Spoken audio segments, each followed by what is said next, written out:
Se trataría de hacer de una manera breve cuál es la explicación o el sentido más en detalle de la misión que aprobamos, que fue fruto, por eso se pone aquí esa primera imagen, que no pretendo leer, pero que es fruto de los acuerdos de Toledo. Y el primer acuerdo de Toledo fue establecer la misión y aprobar una nueva misión. Por lo tanto, se aprueba una nueva misión, que es resultado de todo el proceso de participación de muchas personas, y a través de la ponencia 1, en la que estuvo, por ejemplo, Enrique también participando, pues se aprobó esta nueva misión.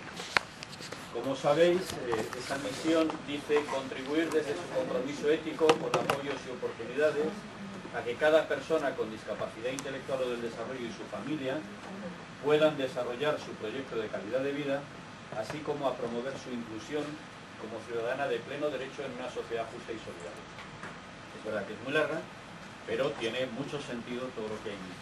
Y es verdad que tenemos pendiente de que esa misión se reduzca y se cree una especie de eslogan que nos identifique a todos. Pero la misión tal cual es esta, y esta es la que vamos a ir desgranando un poquito paso a paso. La primera parte, contribuir desde su compromiso ético. Bueno, como veis ahí está la anterior misión, mejorar la calidad de vida de las personas con discapacidad y sus familias, que es más generalista. ¿Podemos quitar la calefacción y el ruido de calefacción? No, eso No, es el ruido del cañón. Yo creo que es el cañón, ¿eh? Ese cañón. Ah, mire. Bueno, empezamos por lo tanto con esas primeras palabras de la misión, contribuir desde su compromiso ético. Inés nos ha enviado un documento que yo os recomiendo leer, me parece precioso, me parece muy claro, porque nos indica qué es eso de contribuir desde un compromiso ético. Y nos implica... ¿Dónde? Vale. La ética del diálogo.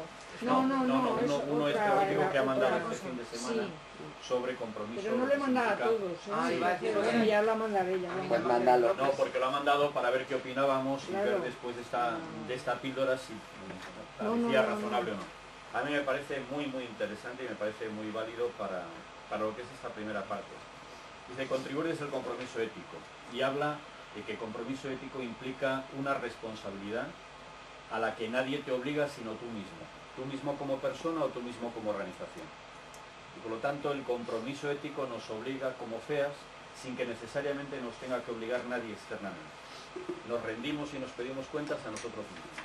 Y lo hacemos desde una perspectiva ética, que implica, entre otras cosas, como decía Paul Ricoeur, es el deseo enorme de tener una vida buena, de tener una vida en la que consigamos lo que nos merece la pena, y que lo consigamos con y para los otros en una sociedad justa. En este documento que os comento, Nines también plantea cómo es esencial una palabra en esta manera de entender la ética, que es la de la confianza. Hacemos las cosas con y para los otros, estamos vinculados unos con otros, y eso tiene mucho que ver también con la ética. Y lo hacemos también en un contexto de una sociedad justa, de un entorno de justicia. Por lo tanto, cuando hablamos de compromiso ético, hablamos de algo que nos responsabilizamos nosotros mismos, que nadie nos obliga. Lo hacemos desde una perspectiva de unión con los demás, no de egoísmo, digamos, de lo que uno sin más quiera, sino de unión con los demás, y en un contexto de justicia, tanto de justicia para la persona humana como de justicia social. Bueno, esto significa de alguna forma que cuando hablamos también de compromiso ético, lo que queremos conseguir entre todos es que haya vidas plenas, vidas llenas para las personas, vidas que merezcan la pena ser vividas, y vidas que merezcan la pena ser vividas en un contexto de justicia, en un contexto bueno, con organizaciones justas, no con cualquier tipo de organización. Lo que aquí descansa en la base de la misión, o la pregunta que subyace a esto, si no tuviéramos un compromiso ético, quizá podríamos olvidar fácilmente eso que significa el logro de una vida plena. Dice Javier Echevarría, y dice también otros autores como José Ramón Amor, que cuando lo único que nos preocupa en la vida es el estar, dice José Ramón Amor por ejemplo, el estar preocupados del tiempo o hablar de nuestro dolor de estómago, pues realmente eso no significa tener una vida plena. Por eso yo aquí comento que es muy fácil con una simple letra pasar de vida plena a vida plana. Y nos pregunta desde el compromiso ético en qué medida las vidas de las personas con discapacidad intelectual del desarrollo están teniendo una vida plana, durante toda su vida están día tras día teniendo cosas que no les resultan interesantes para su vida, con ausencia de proyectos para su vida, o están teniendo acceso y anhelo de una vida plena, con cosas que son importantes para su vida, con cosas que les resultan significativas y con no un simple pasar el tiempo. Bueno, pues compromiso ético implica todo eso, implica el compromiso no obligado por nadie, sino por nosotros mismos, de contribuir, de colaborar, de impulsar, de apoyar a una vida plena de cada persona y en un entorno de justicia social. Bien, la siguiente parte de la definición, de la misión, es contribuir ¿cómo? Con apoyos y oportunidades. Con apoyos venimos aprendiendo ya desde hace varios años que es algo esencial. Debemos proporcionar apoyos, ayudas, soportes a las personas, bien a través de servicios, bien a través de recursos, bien a través de personas no necesariamente formadas para ello, apoyos informales, voluntarios. Tenemos que dar apoyos y cada persona requiere un nivel y un perfil de apoyos diferentes. También hemos aprendido eso. Pero con apoyos solo no nos vale. Por eso la otra parte importante de la misión es con apoyos y oportunidades. Por ejemplo, si a una persona le damos apoyos para aprender a decidir sobre su vida, a elegir cosas que le importan, pero luego no le damos la oportunidad de elegir, pues mal hemos hecho. Porque sí, le hemos enseñado a pedir, a elegir, a decidir, pero luego no le proporcionamos oportunidades. Si una persona tiene muchas oportunidades para tomar decisiones sobre su vida, pero nadie le ha dado apoyos para saber tomar decisiones adecuadas para su vida, pues también tendríamos dificultades. Con lo cual, con lo que decimos en nuestra misión es que tenemos que unir los apoyos con las oportunidades del entorno. Los apoyos junto con las competencias que tenga la persona, más las oportunidades del entorno. Bien, y todo eso servirá para que cada persona con discapacidad intelectual o del desarrollo tenga una vida plena y en un contexto de inclusión social plena y de plena ciudadanía. Y aquí viene otra parte esencial de la misión de FEAS, la nueva misión de FEAS, que es ese singular. Hemos pasado del plural, mejorar la calidad de vida de las personas con discapacidad intelectual o del desarrollo, a el singular, a que cada persona con discapacidad intelectual o del desarrollo y su familia. Esto lo vemos aquí, yo creo, muy gráficamente, por lo menos en mi opinión, en este chiste de Quino, que se ven todas las parejitas enamoradas. Probablemente todos reconocéis esta imagen, San Valentín, y además es propio de San Valentín, el Día de los Enamorados, cuando todas las parejitas son iguales y una de ellas le pone Quino el bocadillo de lo que está diciéndose una a otra y le dice: ¿cómo hacer comprender al mundo que lo nuestro es maravillosamente distinto? Cómo cada pareja evidentemente piensa que lo suyo es maravillosamente único, singular y distinto. Bueno, pues si aquí en vez de parejas ponemos personas con discapacidad intelectual del desarrollo, nos dicen, sin decírnoslo probablemente, cómo hacer comprender a FEAS, cómo hacer comprender a la sociedad que mi vida es única, que mi vida es singular, que mi vida es irrepetible y que por lo tanto necesito apoyos singulares, necesito oportunidades únicas, necesito algo específico para mí que no es válido para los demás probablemente. Por lo tanto, el singular, el cada persona, tiene una fuerza enorme a generar servicios que llamamos centrados en cada persona, no centrados en la discapacidad, no centrados en la patología, no centrados en los déficits, sino en cada persona. Y además en cada persona reconociendo que, como cualquier otra persona que tiene ese anhelo de una vida buena, cuenta no solamente con limitaciones en su vida, sino cuenta también con fortalezas. La gente con discapacidad intelectual o de desarrollo tiene fortalezas para afrontar la vida, tiene fortalezas para vivir plenamente. Bien, esto es cuando hablamos de centrar los apoyos en las personas frente a centrar las miradas en los servicios, lo podríamos explicar así. Cada persona con discapacidad intelectual o del desarrollo y su familia, centrando previamente, hemos estado históricamente, centrando los apoyos y los recursos en nuestras fábricas, en nuestros centros de servicios de apoyo a las personas. Nos reuníamos en las fábricas, en los centros y servicios que tenemos, y allí hacíamos planes, programas para el plural, para las personas. Desde los centros, reuniéndonos alrededor de las mesas redondas, los de las batas blancas, decidíamos qué era lo bueno que teníamos que hacer para ayudar a las personas con discapacidad intelectual o de desarrollo y a sus familias. Pero era un colectivo plural. Lo que hacemos ahora con el CADA es cambiar el foco. Ponemos el foco en cada persona y su entorno familiar y sus seres queridos. Y a partir de ahí, viendo, escuchando y desarrollando lo que la persona desea, generamos nuestros planes de apoyo, generamos nuestros servicios específicos, únicos y singulares para esa persona. Por lo tanto, el cada persona con discapacidad intelectual o de desarrollo y de su familia conlleva un cambio de foco, conlleva cambiar la mirada, de en vez de centrarnos en los servicios, en los centros, centrarnos en la persona. Y una vez que analizamos lo que la persona quiere...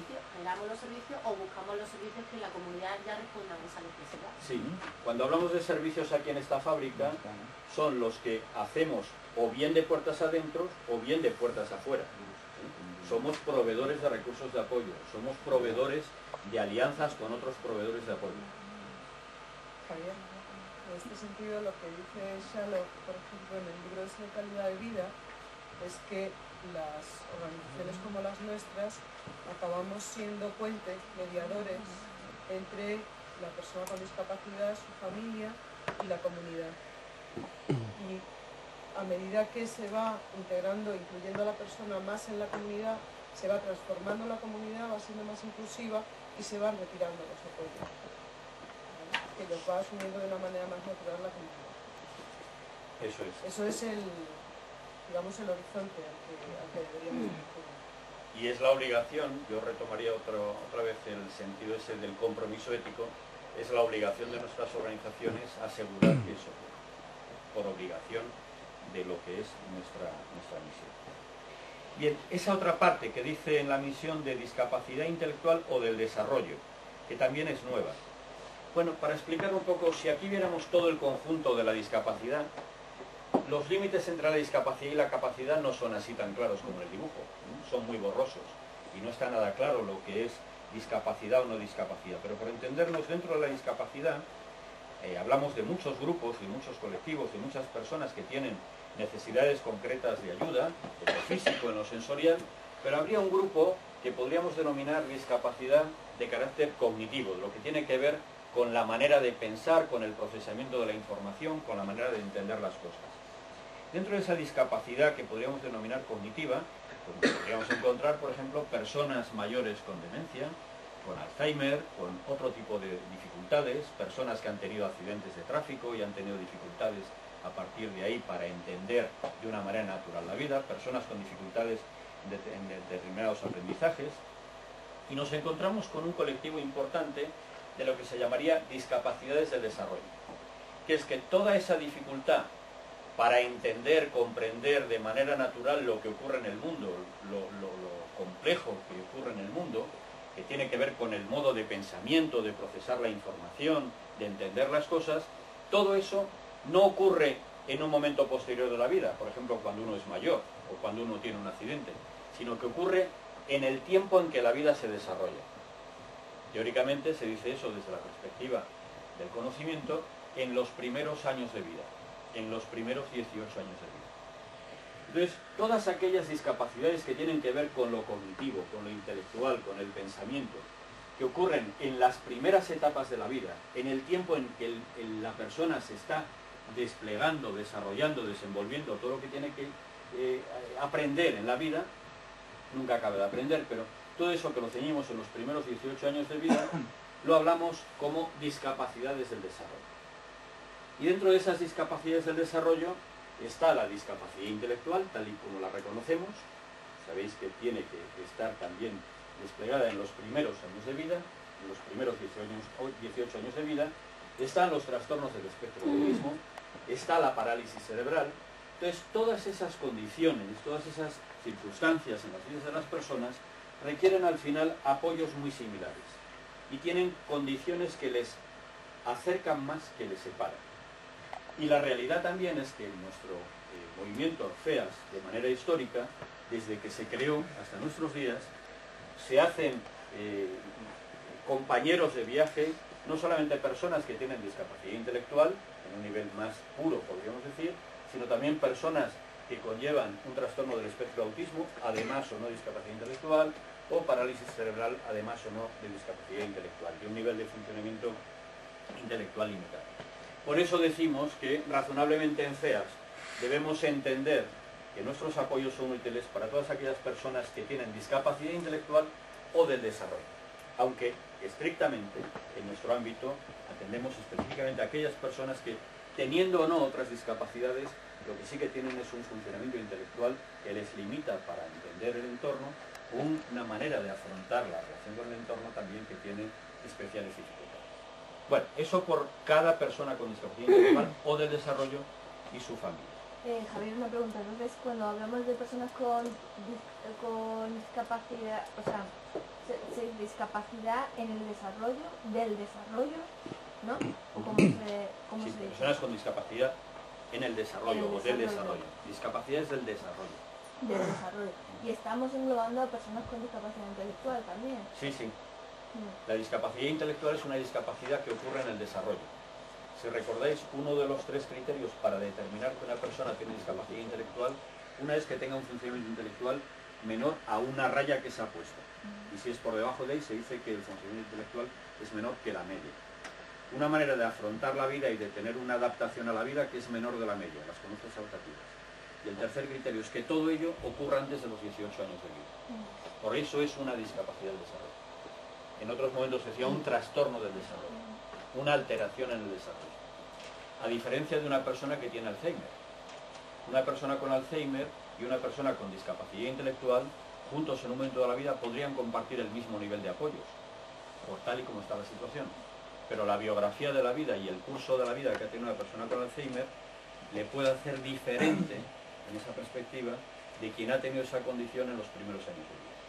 Perdona, Javier, entonces, podría ser el caso que ya para dentro de CEAS, gente de CEAS, sería una persona de parálisis cerebral que tiene inteligencia de superdotado, ¿no? Y personas que tienen daño cerebral, pero que han sido después de 18 años, que tienen una inteligencia o una discapacidad intelectual más profunda. Desde esa perspectiva, la persona que haya tenido un accidente después de los 18 años no entraría en una discapacidad del desarrollo. Ni en una discapacidad Digo intelectual. Sin embargo, por la contracción de nuestra cultura. En nuestra cultura, digamos, yo conozco personas que han tenido, que eran normales, que han tenido un accidente de tráfico y han quedado en una situación de discapacidad intelectual. No, que decía Ana que, que de acuerdo con la explicación que da Javier, si entran personas con parálisis cerebral, esto sí se aproxima, o personas con autismo, pero que tienen, digamos, bueno, pues un grado de inteligencia muy por encima de la media, que pueden ser hasta superdotados, ¿no? Sí entrarían dentro de nuestro colectivo, pero sin embargo una persona con daño cerebral que se ha tenido un accidente puede tener unas condiciones, digamos, cognitivas muy deterioradas, ¿no? Claro. Y sin embargo esa no entraría. Sin embargo nuestra cultura son personas con discapacidad intelectual. Sí, mirad, recordad que los límites estos son muy difusos. Los límites estos son muy difusos. En general en los centros de CEAS hoy, y en los centros específicos incluso de autismo que están en CEAS, no atienden generalmente a personas, a no ser que además de autismo tengan discapacidad intelectual, funcionamiento intelectual limitado. Pero no es así necesariamente. Es decir, habría centros específicos de autismo en nuestro ámbito que dan apoyo también a personas que tienen autismo, pero su nivel de funcionamiento intelectual, tal y como miden las pruebas de inteligencia, sería normal. No estaría por debajo de la misma. Eso se está dando en nuestra situación.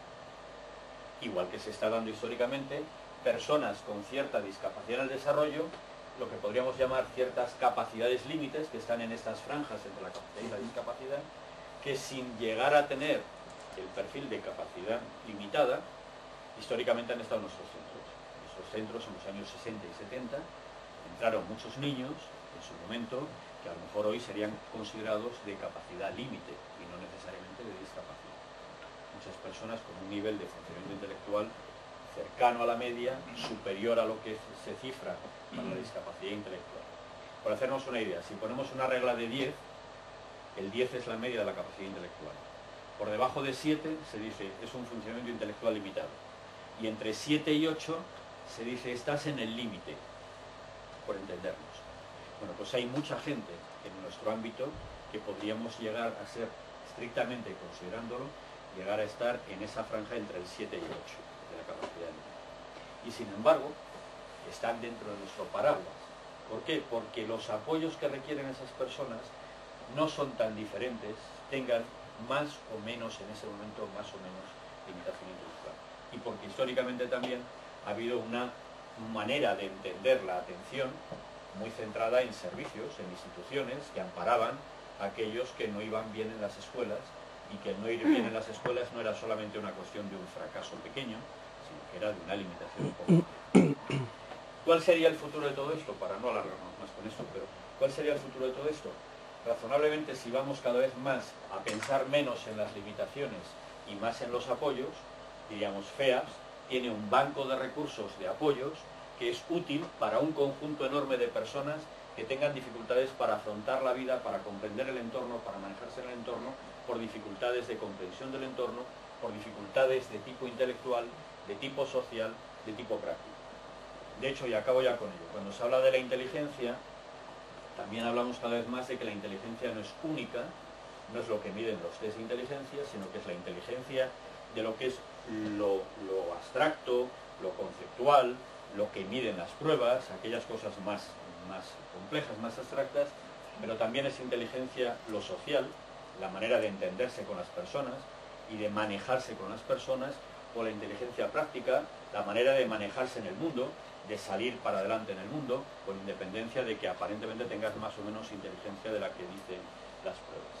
Insisto en ello, en sentido estricto en el futuro, cuando hablemos de dificultades en la inteligencia, probablemente vamos a poder ver que podemos dar respuesta a dificultades de personas que tengan una inteligencia limitada, tal y como se dice ahora, para entender cosas difíciles, para comprender cosas complejas, etcétera, pero también que tengan una inteligencia social limitada, como por ejemplo las personas con autismo, o que tengan una inteligencia práctica limitada, como personas con capacidad límite, pero que luego en la vida pueden tener dificultades porque el entorno les proporciona muchas barreras o muchas dificultades. Bueno, no era el tema ahora entrar en eso tanto, pero si queréis alguna más cosa de estas para explicarlo. Estamos en un momento bisagra. Estamos en un momento en que por un lado venimos de centrarnos en las discapacidades y queremos dar el paso a centrarnos en las personas que tienen competencias y tienen limitaciones.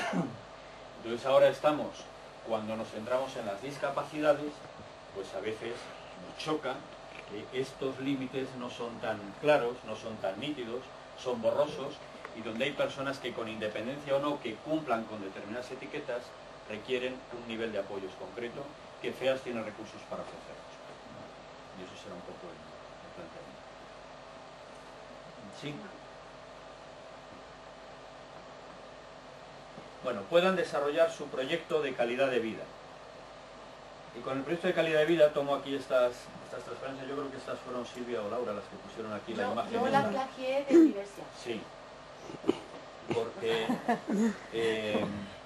yo suelo poner ahí una persona en una hamaca para decir que aparentemente está bien, pero que a lo mejor no está bien porque le han llevado a la fuerza a la hamaca y está el jovencito ahí en la hamaca hecho polvo en la playa de Denia, cuando lo que querría era haberse quedado en Madrid con sus colegas y sus padres. Pero esta nos sirve también, porque lo que quiere decir un proyecto de calidad de vida es que el guión de la vida propia lo escribe uno mismo. Por eso un guión escrito por la propia persona, pero un guión para una vida buena. Un proyecto de calidad de vida, no hablamos en FEAS de un proyecto que fuera contra una vida buena. Y vivir una buena, feliz, de bienestar personal, pero contribuyendo también al bienestar social. No hablamos de proyecto de calidad de vida en FEAS si mi proyecto de calidad de vida no contribuye también al bienestar social de los demás, si va en contra de los proyectos de calidad de vida de otra persona. Bien, para ir terminando, promover su inclusión como ciudadana de pleno derecho. Esta imagen también me gustó, la saqué de lo que habéis planteado. Dice, ser iguales ante la sociedad, aunque todos seamos diferentes. Todos tenemos los mismos derechos. Bueno, pues la inclusión como ciudadano de pleno derecho tiene mucho que ver también con ese compromiso ético inicial con ese ámbito de justicia social que asegura que todas las personas tengan el pleno derecho a ser iguales ante los demás y en la sociedad y a tener las mismas oportunidades, aunque cada persona seamos diversos, seamos diferentes. La ciudadanía plena, hablamos en FEAS de que se sostiene por esas tres grandes patas.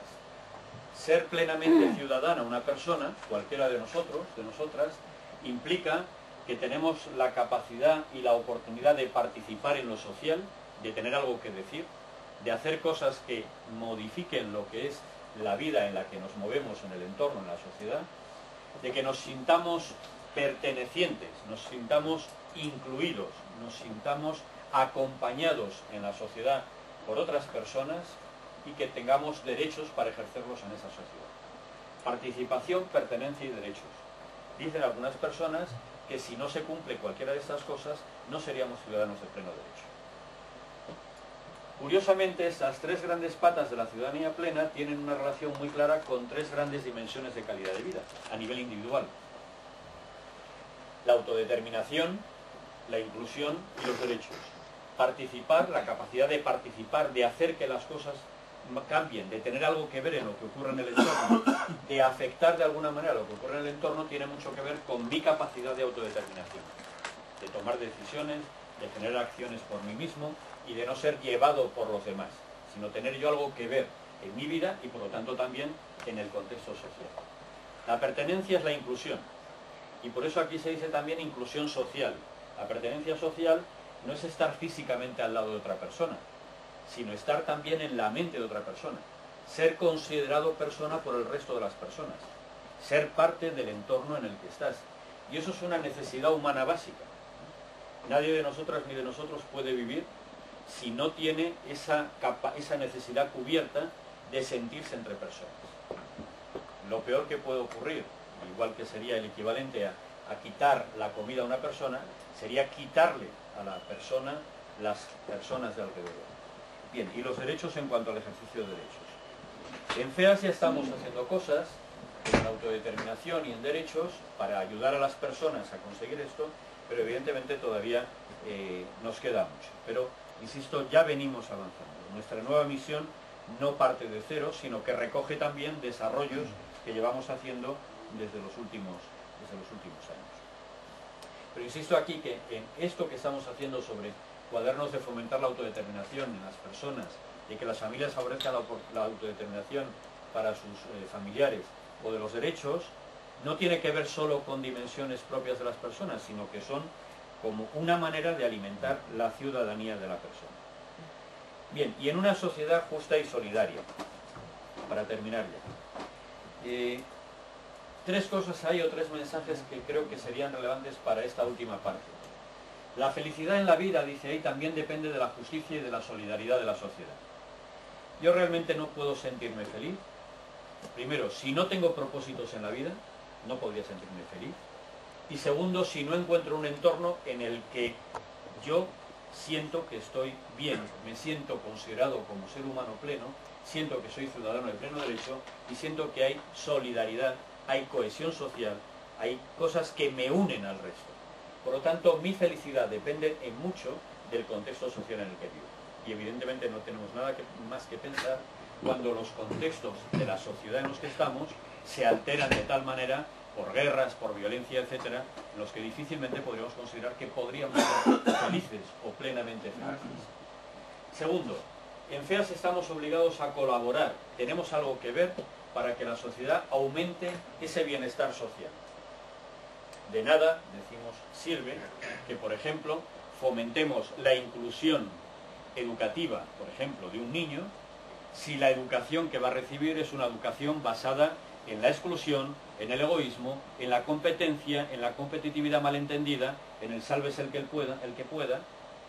Nuestra manera de entender la inclusión debe venir también por generar un entorno de inclusión justo, solidario, de bienestar social, porque es bueno para la gente con discapacidad o para cualquier otra persona tenga una discapacidad.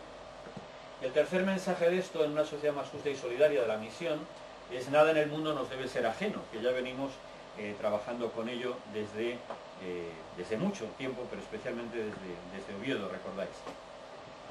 Yo por eso pongo aquí esta imagen y nos pregunta, o esa manera de entender la misión en FEAS, en un contexto de justicia y de solidaridad, en una sociedad justa y solidaria, nos lleva a pensar eso, junto con el que nuestra acción es dirigida a cada persona y de su familia, nos lleva a pensar en este dilema. ¿De quién es Ileana? Ileana es una joven con una gran vitalidad y alegría, hija de migrantes de un país del este, sufre parálisis cerebral por un problema en el parto, quizá motivado por las difíciles condiciones de la salud en su país de origen, se le ha diagnosticado autismo y tiene discapacidad intelectual. Presenta episodios de carácter bipolar y comportamientos compulsivos. Fue maltratada recientemente por unos jóvenes en el entorno de Chabolas en el Pirineo. ¿De quién es Ileana? De FEAS, que nos dedicamos a la discapacidad intelectual del desarrollo, de las entidades de FEAFES que se dedican a alteraciones de la salud mental, de Autismo España, que se dedica a autismo, de ASPACE, de las asociaciones de migrantes, porque es inmigrante, de las asociaciones de mujeres maltratadas o víctimas del maltrato, de las asociaciones que luchan contra la pobreza. O Ileana es única, es suya, y por lo tanto FEAS está obligada a cohesionarse con otros recursos sociales y de apoyo social para darle la mejor respuesta. Y ahí viene lo que decían antes José Pablo. Lo que necesitamos en FEAS es abrir nuestras puertas, salir a la comunidad y entender que los centros y servicios de FEAS no están entre paredes, están en la sociedad, existen en la sociedad. Los recursos propios y naturales de la sociedad, además los específicos que hacemos. Y de esa vinculación es de donde saldrá la mejor respuesta a Ileana. Ya no vale que nos juntemos dentro de nuestras paredes los técnicos, los profesionales, y que diseñemos la respuesta a Ileana. Tenemos que salir y tenemos que afrontar dónde están todos los recursos que Ileana necesita. Justicia social y de solidaridad y plenamente ciudadana, eso nos obliga también, nos responsabiliza, en el texto de INE se dice también al final muy claramente, que el compromiso sin más, sin acción no vale. Nos responsabiliza con acciones concretas para que ese compromiso sea efectivo. Y ese compromiso nos lleva a entender que quizá todo lo que tenemos que hacer es una gran transformación, por eso pongo ahí tiempo de mariposas, de pasar de la oruga a la mariposa, gran transformación en gran parte de los centros y servicios, de dejar de mirar para adentro, de entender que lo que hacemos está dentro de los centros y servicios y pasar a la sociedad, pasar a la persona en sociedad y centrarnos en la persona y en su entorno social. Y eso es.